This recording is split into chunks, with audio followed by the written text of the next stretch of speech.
Welcome, welcome again to the coming age, preparing for the coming age. I'm reading from the book, The Word of Yahwah, and we're reading from chapter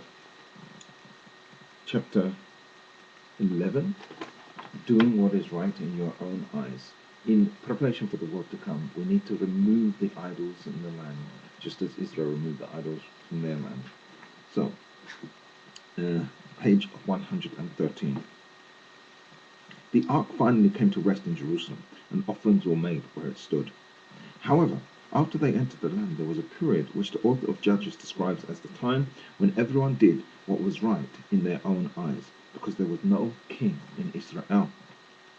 Now, we know that Moses said this was okay for the wilderness, but it was not okay in the land when they had come to rest. However, even if they came to rest for the name of Yahweh in Shiloh, in terms of behavior and the life of righteousness, they did what was right in their own eyes until the king came. Judges repeats this at least 4 times in chapters 17, 18, 19, and 21. You might remember that one of the reasons I'm saying this is at present state in the Christian church, many of us are doing what is right in our own age, in our own eyes. And maybe we are moving into a phase where we have to sort it out. The king is coming, and we have to come in line. Has the perfect come? Some people think that what we have in the church today is already complete. Why should someone come along and start pontificating, saying we need to restore the name? Some people even believe that all Yahweh's statements Yahweh makes, all the statements Yahweh makes in the Tanakh regarding the land are fulfilled in Yeshua, the person, as the church understands him now. All the promises of the land are completed in him, and there is no importance of land anymore. However, it is clear from the scriptures that in one sense we have reached the place of rest. And what we call the nations too. And what we call the nations in the gospel is the full stop and the end of Yahuwah's sentence. That's only one sense. Now all we wait for is Yeshua to return to the earth and the wicked to be burned up, and we all fly off to heaven. This is one set of theory. However, the New Testament tells us a different story. It indicates that the phase of preaching the gospel and calling out the church is one phase in the restoration of all things. The scriptures expect many other things to occur before it all goes up in flames. For example, the disciples asked Yeshua just before his ascension, Lord, wilt thou at this time restore the kingdom to Israel? From this question, we can see that, again, Israel was in a phase when they had no kingdom. They had a king now, Yeshua, but they will not see it until they say, Baruch haba b'shem Yahweh, blessed is he who comes in the name Yahweh. The disciples are expecting at some time, future to 30 AD, for the kingdom to be restored to Israel. This is after the 40 days of revelation of the Spirit on the issues of the kingdom of Elohim.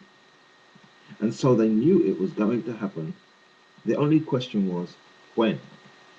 Yeshua confirms the fact that this even was going to happen. However, it was not the disciples' calling or responsibility to either know it or be concerned about it. They had another job. It is not for you to know the times or the seasons which the Father hath put in his own power, but you shall receive power.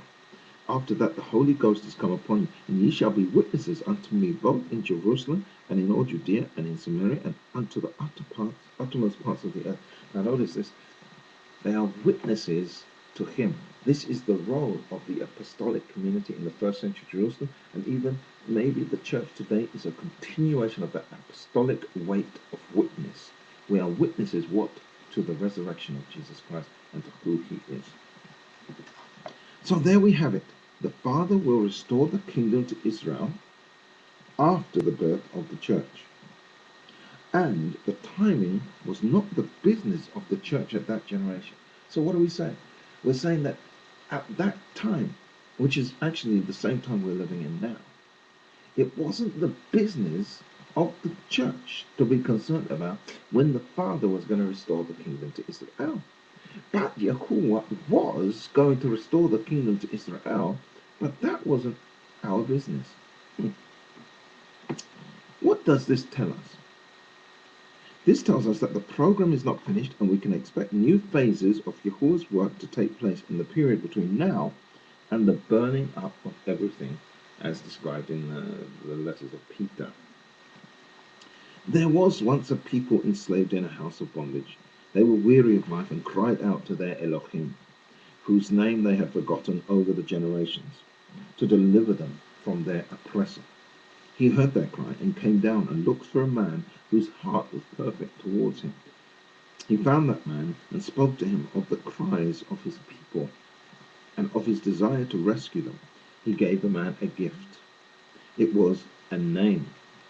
He said, "Go in the authority of this name and speak on the authority of this name. This name is my memorial to you for all generations, and it is an everlasting name. I will never change this name. The name has the power to deliver and means the one who is and was and will be." And it means the one who is and was and will be. The man went to the slaves and told them the name. Then he went to the oppressor and spoke in the name given. And when the Elohim heard the words he commanded, spoken in his name, he acted to fulfill his word. For he said, "I am the faithful Elohim, and my name must be honored among all nations.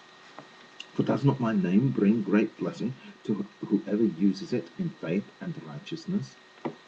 So for the sake of this great name, for the sake of his great name, he delivered the people with great acts, mighty wonders. We continue in a while.